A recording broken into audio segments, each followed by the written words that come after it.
You know what? I'm out here all the time, busting my hump. By myself. You know, you watch Chris every day. He's got somebody in his wood yard helping him out, splitting a bunch of stuff. Just come out here, get Allison to help every now and again. Don't ever get anybody else to come out and help me, and I'm just about over it. Just about ready to sell all this equipment and just call it a day. Wait, what?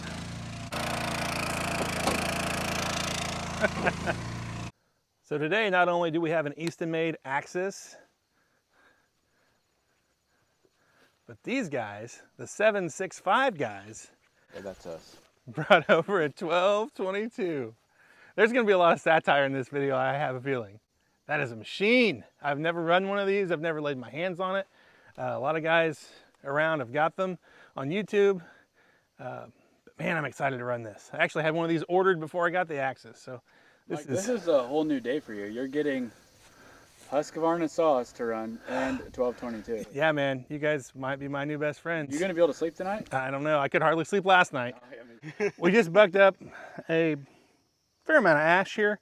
We're going to run the 1222, my maiden voyage. They're going to go over some features here so I know what I'm doing without injuring myself. So what's what here, guys? All right, Mike, so this is all the controls here, and Easton does a really good job of labeling everything. They don't just give you a bunch of random levers. We've got the log lift on the very left, we've got the wedge adjustable in the middle, and then these two, the outer one is the retract, the inner one is the lever forward. But since it's got auto cycle, you always just slam them both forward, it'll time out and come back. Or if you wanted to manually run it, you could separately do them. With this ash, you'll probably just run them all the way through, but sometimes ash cracks so good you might want to just run them like halfway, grab them and chuck them. I don't know, you figure out what you like. Yeah, that's pretty much it. It's got the same engine as your Axis, which is pretty cool. Got the electric start, it starts real nice. That's pretty much it. I guess another overview of the splitter, it's really cool, you can tow it from either way. So we could just keep pushing that way, push off the edge of the log table, and you'd hook your tractor or something up here and just keep pulling it away. Since this doesn't have a conveyor like yours, you've got to get the wood away, either push it away with the tractor or pull the splitter away or stack off the end. This thing, compared to yours, which I haven't run yours so I don't really know, but this thing really takes at least 2 people to run it. I feel like yours you could really split with it and stack as you're going or run it off the conveyor, whereas this one you kind of need somebody stacking off the end to keep it empty, or you need somebody pushing off the end. You need a lever puller, and you want somebody to keep you loaded, because this thing it'll split wood as fast as you can keep it loaded. I think Easton did a video one time and he says that you can do a face cord in like 7 minutes.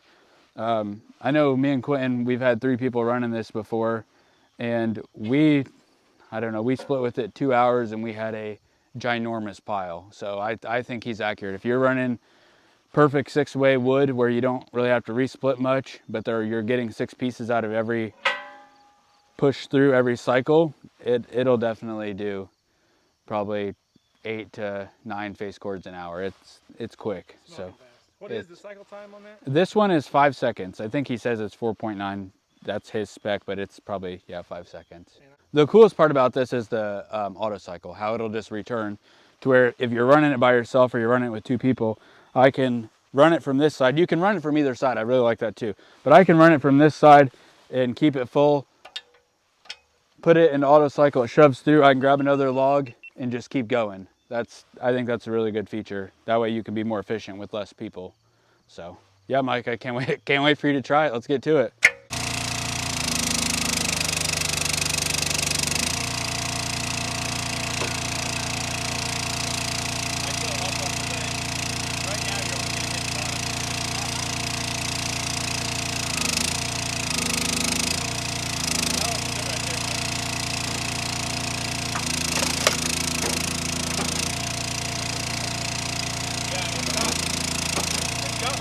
Sensor on it, so whenever it jams like that, you hold it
got the box wedge on her here now.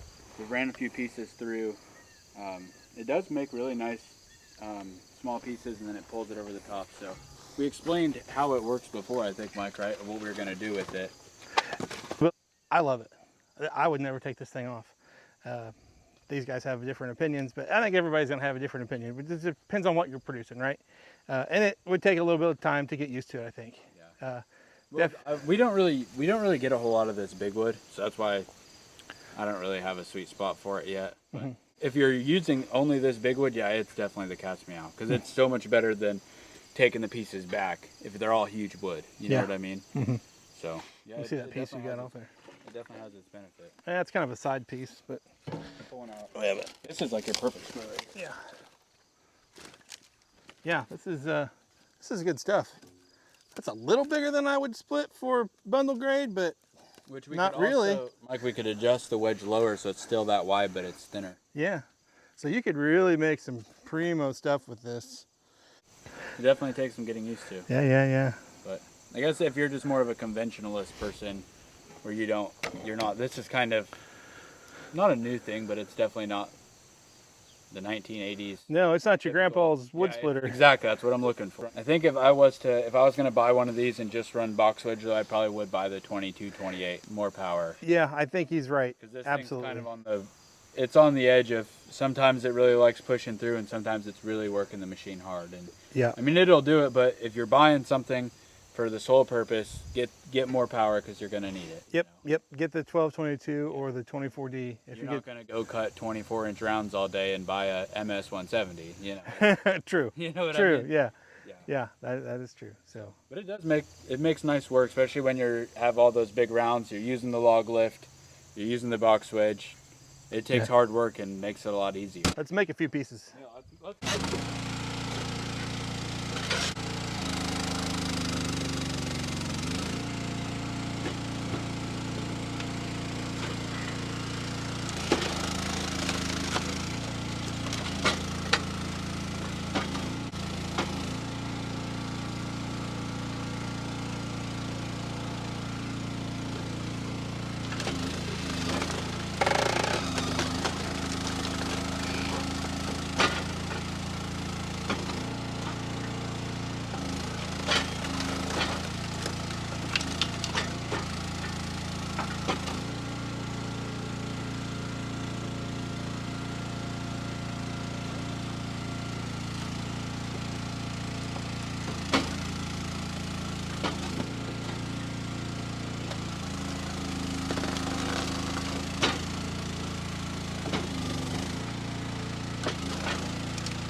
I think maybe the box wedge is better on something that's not ash. The ash just kind of falls apart. I feel like we're making too much junk. When it's punky a little bit, when it's dead, yeah, I think you're right. But you know what? You get put this on the axis, it'll do the same thing. It does. Yeah. This does make some nice pieces. It really does. This is a nice. I mean, it's probably a little too big for you. Maybe. But it does make nice pieces. It sure does. They're all pretty consistent. Yeah. I like that. I just don't like how much trash this thing makes. It does make some trash. Yeah. But it's still, if you've got big grounds to get through, it's the tool for the job. It's the way to do it. It is the tool for the job. It makes things so much easier.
All right, first impressions. What do you think? You go first. I thought it was a good machine. I like it. Of course, I was kind of biased to this because I've always liked that design since I first seen them. It's definitely way more selective. You can build the exact pieces that you want to build and come out with the exact product that you need. I don't really have any complaints about it. Yeah, it's nice to be in the upright position. Mm-hmm. You're not bending over wrestling big pieces of wood. What do you think? You've got different thoughts. So I think, of course, everything has its specific purpose, right? I think if you're making bundle wood, you're making boiler wood, this thing is awesome. And if you're working by yourself, it's awesome. Because I love how I can split it there, turn around and stack it, or toss it in a pile. Whereas the 1222, you really need that second guy. You know, I could split this, I could work alone, and I could fill this tote, and I could do it efficiently, like stacking it, whereas I can't work alone with that 1222 and stack it right off there efficiently. Sure. This is a lot more, you make better wood. It definitely makes better wood. It's less trash, but it takes a lot more handling of the wood. Your hands are busy. Whereas if I have my 1222 and I dump wood in it, I just hit the go button and it goes. You know what I mean? I really do like that about that. It doesn't make as good of stuff. This is more work, but it makes better wood. So if you're about the premium wood, the bundle wood, this is definitely the way to go because it's going to make way better wood. It is, I think it's more work. I do like standing in the upright position, but I mean, everybody's different. I could see standing upright all day, no movement, my lower back getting sore just from not bending. But also if you're working with, you're bending over all the time, then everybody's different of what your body likes. Sure. But yeah, I would say if you're scared of log splitters, if you've heard horror stories about log splitters, if you're scared of moving parts, don't buy this machine. Okay. Because you got to have quick hands. I felt like I was running my Champion again, or whatever wood we have. I don't know. I felt like I was running. Your hands are in there with the wedge. Uh-huh. You got to keep an eye on your hands. There's a lot of moving parts. But if you're good with your hands, they stay busy. It is a lot of hand work. But if you're scared of log splitters, don't buy this one. Yeah, it's 'Cause certainly intimidating. I remember the first couple days I ran it, it was very intimidating. I think if you're a one-man operation, this is probably the way to go. Yeah. Because it's quick. It's way quicker than one man with a box store splitter. Mhm. It's quick. It's precise. You can turn around. You can run it off the conveyor. But it is a lot of moving your hands and keeping them out of the way. The other thing that a lot of commenters say, why don't you just split it, keep it all in one thing and turn it and split it? You did that a couple times. You can do that with smaller pieces. And Yeah. I like that with smaller pieces. But you're not turning this thing. This thing, it is so much moving on that table. Uh-huh. And then your table gets gritty because you have some trash on trash, there. yeah. It's natural. It's going to happen. You're not spinning around like that. And even if you were, when you get done splitting, you've got 20 pieces. Yeah, if you let go, they just fall apart, and then you're Yeah. picking them up anyway. So, Yeah. it's If you have a 4 or 6 splitter, definitely keep them together. yeah, If you've got an 8, 10, 12 bigger, do do it in pieces. yeah, maybe break them in half and then slip. Yep. You know. Yep. I find myself just doing a single at a time. I can control it better. I can stack it better. It's a waste of time, but Yeah. I feel like it's better for me, but whatever. So if you had to buy them all over, to do it all over again, if you had that one to buy or this one to buy, you'd buy that one.